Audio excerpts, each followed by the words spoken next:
வீட்டுக்கு மண் சுமந்து கங்கை தலை சுமந்து உமையை தன்னிடம் சுமந்தவன்.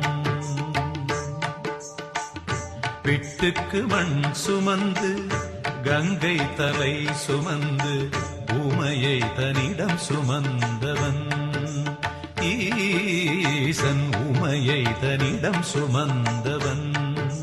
தில்லையாடும் நடராஜன் உமையை தன்னிடம் சுமந்தவன். பூதகணத்தலைவன் நாட்டியத்தின் முதல்வன் கைலையங்கிரி இறைவன் கைலை வாழும் சிவன்.